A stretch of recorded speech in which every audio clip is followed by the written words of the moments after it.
Bonjour, connaissez-vous l'expression « faux comme des diamants du Canada » ? Peut-être qu'elle est moins employée, peut-être l'avez-vous entendue, peut-être l'utiliserez-vous désormais, puisque vous savez en connaître l'origine. Le 24 juillet 1534, un Malouin, Jacques Cartier, prend possession de la péninsule de Gaspé. Il a été envoyé là-bas, sur la côte est de l'Amérique du Nord, par François Ier. François Ier qui devient roi en 1515 et qui meurt en 1547. François Ier, pourquoi envoie-t-il une expédition là-bas? Tout simplement pour trouver de l'or, des métaux précieux, parce que c'est ce qui intéresse les rois à l'époque, s'enrichir pour pouvoir faire quoi? Pour pouvoir faire la guerre, pour avoir d'autres métaux précieux. C'était très bizarre, enfin peut-être que ça a changé aujourd'hui, on ne sait pas trop. Donc le Français Jacques Cartier revient, puis il est envoyé de nouveau par François Ier qui lui dit si vous pouviez trouver de l'or, voilà, je vous renvoie, mais trouvez-moi quelque chose, quoi. Et là, en 1535, le 10 août, les bateaux de Jacques Cartier entrent dans une grande baie qu'il nomme, il sait que c'est un fleuve, oui, sans doute, il nomme la baie de Saint-Laurent, puisque nous sommes le 10 août, c'est la Saint-Laurent, et il donne le nom du saint du jour. À la mi-septembre, il continue avec ses bateaux, il arrive dans à Stadaconé, c'est ce qui va devenir la ville de Québec, et le 2 octobre, il continue toujours sur ce cours d'eau, il arrive à Hochelaga, et Hochelaga est devenue la ville de Montréal. Donc l'expédition revient, et Jacques Cartier raconte des choses extraordinaires.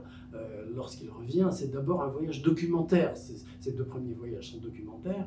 Il dit par exemple, mais les Indiens, c'est étonnant, les Indiens, leur monnaie, c'est des coquillages. Et comment parviennent-ils à avoir ces coquillages bien particuliers qui s'appellent l'esnogui? Ils prennent un ennemi qu'ils ont capturé, puis à un certain jour donné, eh bien, ils lui entaillent le dos, les cuisses, etc.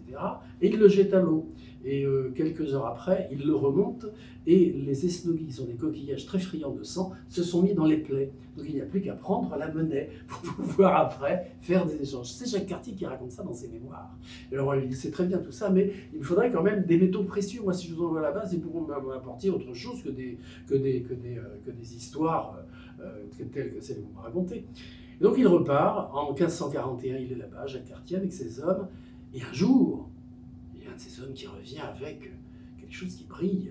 Quand on tourne au soleil, il y a des facettes, et on observe, on dit, ce sont des diamants, ça ce sont des diamants. Et un autre homme arrive très peu de temps après, il dit, regardez ce que j'ai trouvé, ça brille, c'est jaune, c'est... On observe, ça c'est de l'or, ça c'est de l'or, c'est sûr.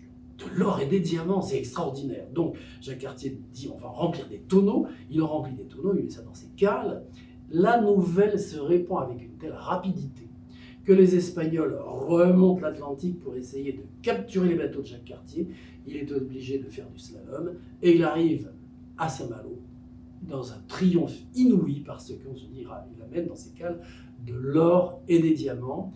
Et lui-même le raconte, il se dit, pendant ce temps-là, tout ce temps-là, quand je revenais de mon voyage, je m'imaginais tout ce que j'allais pouvoir faire, peut-être devenir le ministre du roi, peut-être, enfin bref, c'est un petit peu l'histoire de Perrette et le pot au lait. Pourquoi? Parce que lorsqu'il arrive à Saint-Malo, c'est la fête, ça dure des jours entiers, on célèbre Jacques Cartier, et au bout d'un certain temps, on se dit, finalement, si on essayait de savoir si c'est vraiment des diamants, si c'est vraiment de l'or. Alors on s'adresse à des spécialistes qui découvrent que les diamants, ça casse, c'est une sorte de mica, c'est une pierre qui a de très beaux reflets, vert, bleu, mais c'est une pierre, tout simplement, c'est des cailloux. Et puis l'or, qu'est-ce que c'est? C'est jaune, oui, mais c'est du cuivre, c'est tout simplement du cuivre. Donc l'or, c'était du cuivre, et les diamants, c'était des pierres. Voilà pourquoi on parle aujourd'hui de diamants du Canada, pour désigner quelque chose qui a l'apparence de la valeur, mais qui n'en a aucune à utiliser dans votre prochain dîner en ville. Les diamants du Canada.